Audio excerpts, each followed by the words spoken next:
ったんです。で実は私も昨日スタッフの人とメールでやり取りして、私の畑も実は 50% もうちょっと凍ってしまったんですね。割と今年大変なレビューが始まってしまった。4月の末に寒波ってなかなかないんですけど、去年もあったんですけれども、それで若林さんの方から今寒波が北フランスを訪問しましたが、アルザス情報はどうですかって質問が来ましたので、それをそのまま伝えたいと思います。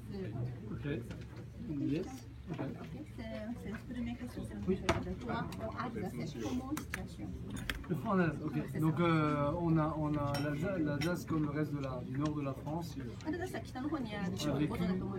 a vécu un printemps très précoce. On n'a jamais vu la vigne sortir aussi vite. Et en plus on a eu là cette semaine beaucoup de froid. Donc chez nous on était à -2, -3. Heureusement qu'il a fait check, qu'il n'y avait pas d'humidité. Et donc du coup a priori selon mon père et mon équipe dans les vignes, on n'a pas eu de dégâts ou très peu, ce qui est vraiment chouette, mais malheureusement il y a eu d'autres endroits où il y a eu des dégâts, ce qui est assez exceptionnel parce que nous en Alsace on n'a jamais tellement froid. Voilà. 日本で流れてるニュースは北フランスがすごいやられてるってことで、例えば私のいるロワールも当然やられていて、シャブリとかブルゴーニュとかロワールとかすごい大変なんですけど、アルザスに関しては実はそれほど被害がなかったんですね。なぜかというと、今の説明だとよると、アルザスの方が寒いから春になって芽が出るのが他の寒いと言われる地域よりアンコールをしてるわけです。ですから逆にちょうど彼も心配でフランスの家族の人に連絡をしたら、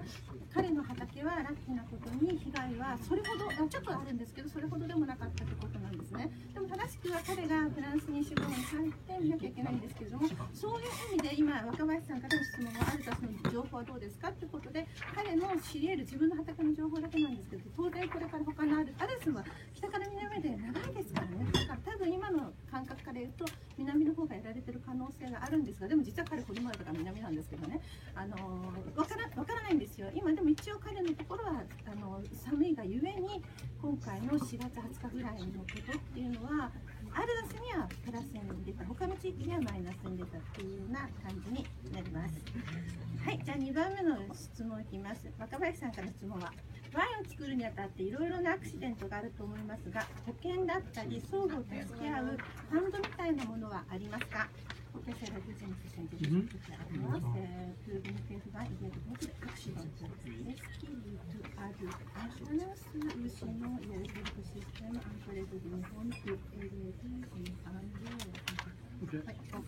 Alors, oui, c'est vrai que la vinification des vins naturels est quand même une vinification sans filet, sans protection, mais qui est très passionnante en même temps, parce que évidemment c'est assez ennuyeux de vinifier les vins de façon très technologique. Donc il y a une grande passion, un grand challenge. Aujourd'hui, on est de plus en plus de vignerons en France qui pratiquons les vinifications naturelles, donc il y a beaucoup d'échanges entre les vignerons qui se fait. Et entre vignerons alsaciens aussi. Avant on était 3 ou 4, maintenant le nombre augmente et les connaissances que j'ai acquises en tant que pionnier dans les vins naturels depuis maintenant plus de 20 ans me permettent de un petit peu enseigner, un petit peu expliquer à d'autres vignerons ce qui est intéressant, parce que je pense que le savoir-faire quand on augmente le savoir-faire dans une région et les connaissances, eh bien, ça peut profiter à tout le monde et à améliorer dans l'ensemble la qualité des vins dans le vignoble. En plus, on a la chance, et ça c'est une très grande chance en Alsace, c'est qu'on a 2 jeunes personnes qui ont monté un laboratoire d'œnologie qui est spécialisé dans les vins naturels, qui ne vend aucun produit œnologique, mais que du conseil. Et donc c'est grâce à eux que j'ai pu créer la deuxième activité que j'ai créée récemment, qui est Pirouette, parce que je travaille avec eux. Et donc ces gens-là accumulent des connaissances et ont un laboratoire où ils ont aussi un microscope où ils peuvent analyser les problèmes microbiologiques. Et tout ça, ça crée un réseau de connaissances qui est très important et qui peut profiter à tout le monde, où c'est partagé. Et ça, c'est très bien. 私も今質問で初めてのことがあったので面白いなと思って聞いてたんですけども、ちょっと長くなったので端折りますけど、バンナチュールってすごくご存知の通りすごくいっぱい当然アクシデントリスクがつきものですよね。なぜかというと SO2 も使わないし、最初にその醸造に入る前に畑の中が無農薬ですから、そこでいっぱいいろんな問題があったりとか、醸造中もすごくいっぱい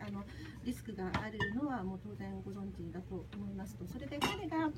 ていたバンナッチをやってきた今から20年前の時にはまだ 3,4 人ぐらいしかそういうのやってなかったから、本当に大変で、みんな手探りでやっていたんですけれども、その 3,4 人だけがこうネットをくぐってお互い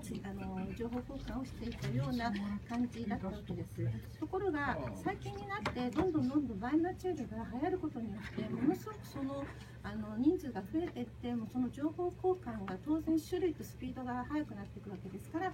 たくさんなってるから、昔ほど全然問題が率が少なくなってきた。だから最近バンナチュールのレベルがぐっと上がったじゃないですか。上がってきたっていうんですね。でそこまでしたので、その先が面白いなと思って情報があって、実はアルザスって走り出すとすごいドイツに近いところですし、もともとバイオダイナミックのメゾンが本社があったところで、もともとバイオダイナミックの発祥の地だったんですけど、発祥の地だから手遅れた感があったんですよね。長崎にしてたみたいなところがあるんですけど、そういうところだから走り始めたらすごくて、ラバーカのところにこの分析機関のところがあるんですけど、そこにいろんなスペシャリストのがいるんですけど、2人の若い男の子がものすごく普通じゃ考えられないんですけれども、バイナチュールに対して明るい考え方をするちゃんと税金の入った機関なので、そのところの子がすごくやる気があるから、その特別な顕微鏡を買ったりとか、そういうようなことをやって、すごい情報交換が早くて、それぞれ問題があったところに教えるというシステムができていますっていうようなことを言ってました。保険も知りたいんでしたっけ？そうです。保険はいらないですか？今回みたいなね、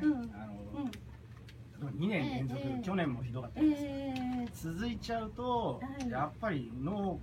家としてもう破綻して、これ例えば来年も同じ遅霜が来ちゃったら収入なくなっちゃうじゃないですか。その保険ですね。ちょっと質問が返ってきます。わかりました。